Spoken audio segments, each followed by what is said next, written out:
Hello guys, welcome. कैसे बचे? बात करें यार, बहुत दिन से स्टूडेंट लोग का डिमांड था कि सर कॉस्ट चालू कर दीजिए, एग्जाम आ रहा है, कॉस्ट चालू कर दीजिए। आज की क्लास में आपका कॉस्ट शुरू कर रहे हैं और इम्पॉर्टेंट चैप्टर को पहले लेकर के चलूंगा ताकि आपका एग्जाम बेस्ट तैयार हो सके। ठीक है, सबसे पहले बात करें, आज मैं चालू करने वाला हूं इंपॉर्टेंट चैप्टर है प्रोसेस कॉस्टिंग। प्रोसेस कॉस्टिंग बहुत ज्यादा एडवांस चैप्टर है, अच्छा है, समझने वाला चैप्टर, एग्जाम बेस्ड है। ठीक है, चलिए चलते हैं प्रोसेस कॉस्टिंग की तरफ पे। आज लिखिएगा टॉपिक प्रोसेस कॉस्टिंग। चलते समझते हैं प्रोसेस कॉस्टिंग की तरफ। प्रोसेस कॉस्टिंग होता क्या है? देखिए एक बात बता रहे हैं, आजकल बड़ी कंपनियां क्या करती है, किसी भी प्रोडक्ट को मैन्युफैक्चरिंग करने के लिए वह गुड्स को लेती है, लेकिन वह गुड्स बहुत सारे प्रोसेस से होकर के जाता है। अगर उससे फिनिश गुड्स बनना होता है तो वह बहुत सारे प्रोसेस से होकर के जाता है, तब वह फिनिश गुड्स में बदलता है। ठीक है, सपोज दैट हम लोग के इर्द गिर्द ही बहुत सारा गुड्स अवेलेबल है। जैसे बात करते हैं आपका गन्ना। गन्ना में देखते क्या कि गन्ना अगर हमें गुड़ बनाना है, मीठा बनाना है, मीठा का वैली बनाना है, तो हमें गन्ने का रस निकालना पड़ता है। That is first process. वह क्या है? एक प्रकार का आपका फर्स्ट प्रोसेस है, और वह भी प्रोडक्ट आपके यूजेज में आता है। वह भी प्रोडक्ट क्या में आता है? आपके यूजेज में आता है। लेकिन जब हम उसे हीट करते हैं तब वह दूसरे प्रोडक्ट में बढ़ता है, फिर उसे ठंडा करके एक वैली में बदला जाता है। तो हम यह देख रहे हैं कि जब हम एक प्रोडक्ट को फिनिश गुड्स तक पहुंचते हैं तो उसके बीच में बहुत सारा प्रोडक्ट बनता है, और हर एक प्रोडक्ट का अलग अलग यूजेज है। That is process costing. वह क्या कहलाएगा? आपका प्रोसेस कॉस्टिंग। अभी यार अगर क्रूड ऑयल का अगर बात करें तो रिफाइनरी करके उसे भी पेट्रोल, डीजल, मोबिल, कितने सारे अलग अलग चीजों में बदला जाता है, तो वह आपका प्रोसेस कॉस्टिंग कहलाएगा। वह आपका क्या कहलाएगा? Process costing. जिसमें हम यह जानते हैं कि जब हम एक गुड्स को, एक फिनिश गुड्स को जब हम एक फिनिश गुड्स को मैन्युफैक्चर करते हैं, जब एक फिनिश गुड्स तक हम पहुंचते हैं, तो उस प्रोसेस में पहुंचने में हमें कितना सारा प्रोडक्ट्स बन करके तैयार हो गया, कितने प्रोसेस से वह गुड्स बना है, दैट इज प्रोसेस कॉस्टिंग। वह क्या कहलाएगा? आपका प्रोसेस कॉस्टिंग। यहां देखिएगा, कह रहा है it is defined as a system for assigning manufacturing cost to an individual product और group of product at each stage of production. क्या होता है कि हम लोग एक गुड्स को मैन्युफैक्चरिंग जगह करते हैं तो वहां पे अलग अलग स्टेज पे क्या प्रोडक्शन हो रहा है, क्या प्रोडक्ट्स बन रहा है, उसे हम लोग जानने के लिए प्रोसेस कॉस्टिंग का उपयोग करते हैं। यहां देखिए, process costing is used when a company produces large quantity of homogeneous product. क्या करता है यार? होमोजेनियस प्रोडक्ट का अगर कोई कंपनी लार्ज स्केल में प्रोडक्शन करता है तो वह प्रोडक्शन में जरूरी नहीं कि जैसा वो चाह रहा है सिर्फ वही प्रोडक्ट उसे मिलेगा, उसके अलावा भी बहुत सारा प्रोडक्ट उन्हें मिल जाता है, जिसे बाई प्रोडक्ट भी कहते हैं। या फिर उस प्रोसेस तक पहुंचने में उन्हें अलग अलग वेराइटीज के गुड्स मिलते हैं, जो वह उनका प्रोसेस कॉस्टिंग में आता है। उसमें क्या आता है? प्रोसेस कॉस्टिंग में आता है। यहां देखिएगा बच्चे, such as chemical, beverage and plastics. Example में देख लीजिए, process costing system at include refineries, food processors and paint manufacturer. यह सारा प्रोसेस में आता है। क्या देखते हैं कि जब हम एक प्रोडक्ट को मैन्युफैक्चर करते हैं तो उस प्रोडक्ट तक पहुंचने के लिए बीच में दूसरे प्रोडक्ट बन जाते हैं। ठीक है, या फिर उस प्रोसेस से हो करके गुजरना पड़ता है, तो वह आपका प्रोसेस कॉस्टिंग कहलाएगा। वो आपका क्या कहलाएगा? प्रोसेस कॉस्टिंग कहलाएगा। फीचर्स देखिएगा बच्चे, यहां पे कह रहा है द प्रोडक्शन इज कंटिन्यूअस। वैसा नहीं क्या चाहिए कि आप हमें फिनिश गुड्स तक पहुंचना है, हम एक प्रोसेस में ही छोड़ दिए तो गलत हो जाएगा ना। हमें फिनिश गुड्स तक पहुंचना है तो हर स्टेप में, हर स्टेज में एक अलग प्रोडक्ट मैन्युफैक्चर होगा, तो हमें लगातार प्रोडक्शन करते रहना पड़ेगा। दूसरा, the product is homogeneous. Product homogeneous होना चाहिए।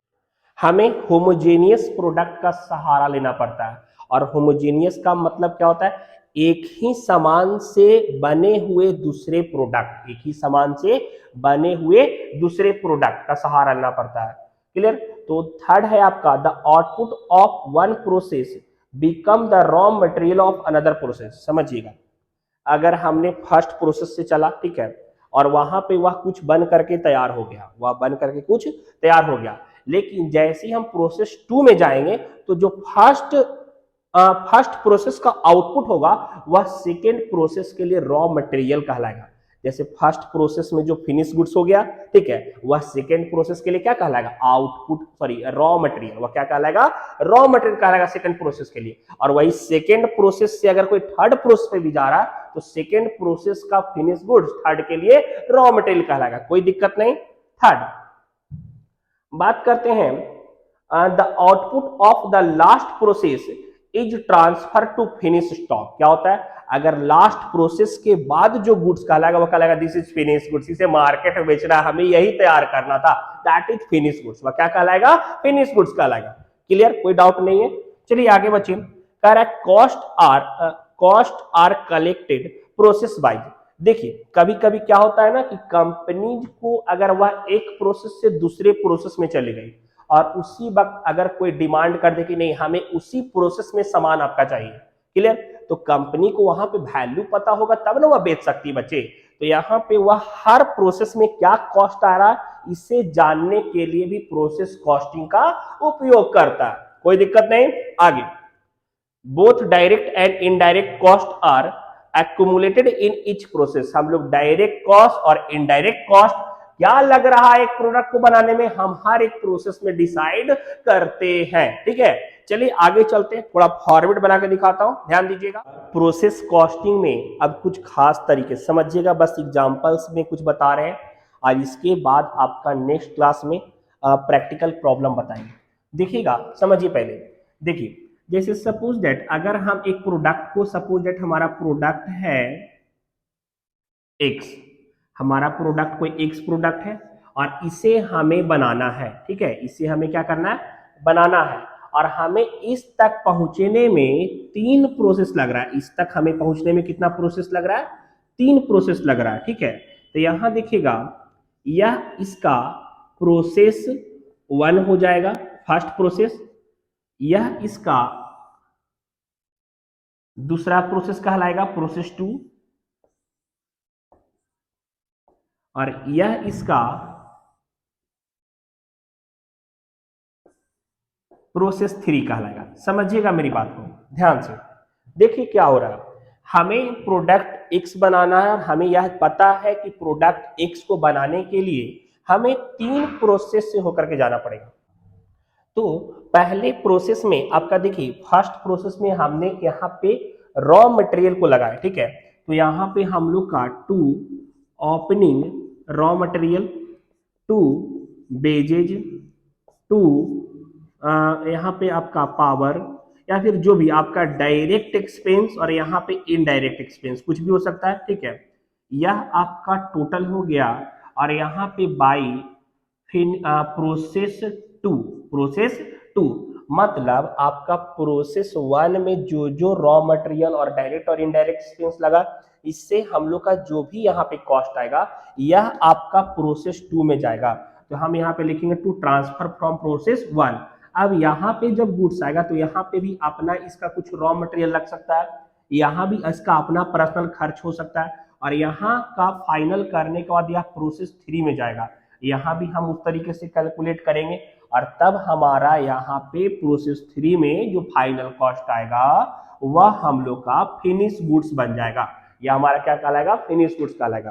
तो देख रहे बच्चे यहाँ पे आपका, अगर हमें एक्स प्रोडक्ट को मैन्युफैक्चर करना है, हमको पता है कि 3 प्रोसेस होके जाएगा, तो प्रोसेस 1 में जितना टोटल खर्च आएगा यह ट्रांसफर होगा प्रोसेस 2 में, जो इसका ओपनिंग कहलाएगा रॉ मटेरियल इसका, और प्रोसेस 2 का प्रोसेस 3 में। अब सपोज दैट ऐसा हम लोग क्यों करते हैं, हम लोग हर एक प्रोसेस में हमें यह प्रोडक्ट बनाना 3 प्रोसेस लगा, तो हर एक प्रोसेस में आप कोई कस्टमर आ गया बोले कि देखिए सर हमको वो नहीं चाहिए, हमको यही वाला गुड्स चाहिए, तो ये जब देंगे तो हम उसका कॉस्ट जानेंगे तब ना हम बेच सकते हैं। चाहे यहाँ से ही बोल देगा कि सर यहाँ पे खरीदना है तो यहाँ का कॉस्ट जानेंगे तब ना हम उसको बेच सकते हैं। तो यहाँ पे इसीलिए हर प्रोसेस में हमें क्या कॉस्ट आएगा यह जानने के लिए हम लोग प्रोसेस कॉस्टिंग का यूज करते हैं।